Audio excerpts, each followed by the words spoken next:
ದೇವರಾಜ ಅರಸರ ಕಾಲದಲ್ಲಿ land reforms ಆಕ್ಟನ್ನು ತಗೊಬಂದು ತಿದ್ದುಪಡಿ ಮಾಡಿ ಅಲ್ಲಿವರೆಗೆ ಉಳುವವನೇ ಭೂಮಿ ಒಡೆಯ ಇರಲಿಲ್ಲ. ಯಾರ್ದೋ ಹತ್ರ ಪಾಪ ಈ ವ್ಯವಸಾಯ ಮಾಡ್ಕೊಂಡು ಇರಬೇಕು, ಅವ್ರಿಗೆ ಕೊಟ್ಟಷ್ಟು ಈಸ್ಕೋಬೇಕು ಇರಬೇಕಾಗಿತ್ತು. ಅದನ್ನು ಮಾಡದಂಥ ಕೆಲಸ ಭಾಳ ದೊಡ್ಡ ಕೆಲಸ ಅಂತೇಳಿ ಇವತ್ತು ನಾವು ಸ್ಮರಿಸ್ಬೇಕು. ಅದೇನು ಅಷ್ಟು ಸುಲಭವಾಗಿ ಇರಲಿಲ್ಲ. ಭಾಳ ಜನ ವಿರೋಧ ಮಾಡಿದ್ರು.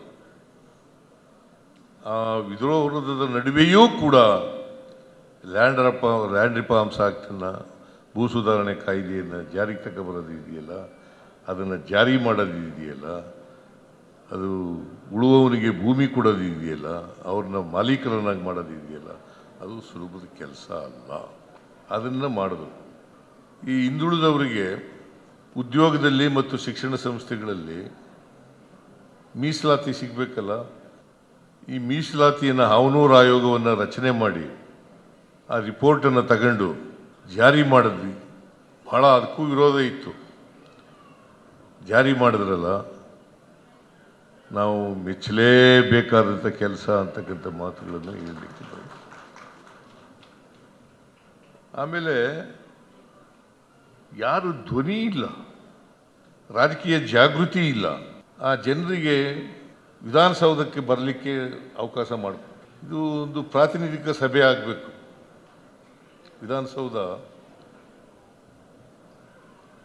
ಕೆಲವೇ ಜನರ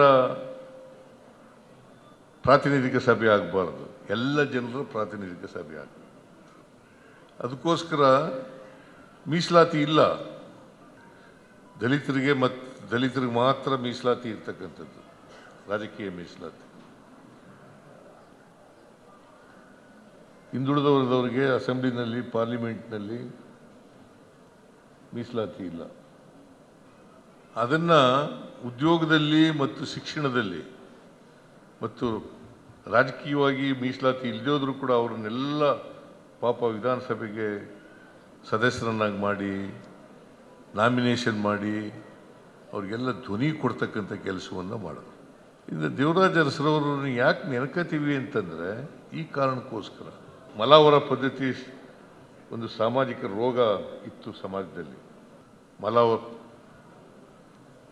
ರೋಗ ಇತ್ತು, ಮಲ ತಲೆ ಮೇಲೆ ಒತ್ಕೊಂಡು ಹೋಗ್ತಕ್ಕಂಥ ಪದ್ಧತಿ ಇತ್ತು. ಅದನ್ನು ರದ್ದು ಮಾಡೋದು. ಬಸವಲಿಂಗಪ್ಪನವ್ರನ್ನು ಕೂಡ ನೆನಕಬೇಕಾಗುತ್ತೆ. ಅವರು ನಗರಾಭಿವೃದ್ಧಿ ಸಚಿವರಾಗಿದ್ದಾಗ, ಇವರು ಮುಖ್ಯಮಂತ್ರಿ ಆಗಿರುವಾಗ ಅದನ್ನು ಜೀತ ಪದ್ಧತಿಯನ್ನು ರದ್ದು ಮಾಡಿದ್ರು. ಋಣ ಕಾಯ್ದೆಯನ್ನು ತಗೊಬಂದರು.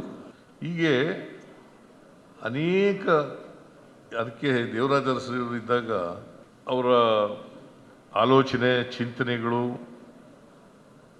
ಅವರ ಸಾಮಾಜಿಕ ಕಳಕಳಿ ಮತ್ತು ಸಮಾನತೆಯ ಇದ್ದಂಥ ಬದ್ಧತೆ ಅದು ಅವ್ರಿಗೆ ಅರ್ಥ ಆಗಲಿಲ್ಲ ಬದುಕಿರುವಾಗ.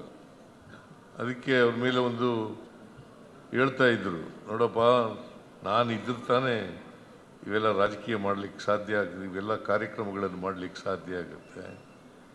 ಅದಕ್ಕೋಸ್ಕರ ಕೆಲವು ಅಂಕು ಡೊಂಕುಗಳಿದ್ದರೂ ಕೂಡ ನಾವು ಸಹಿಸ್ಕೋಬೇಕಾಗ್ತದೆ ಅಂತಕ್ಕಂಥ ಮಾತುಗಳು ಹೇಳ್ತಾರೆ.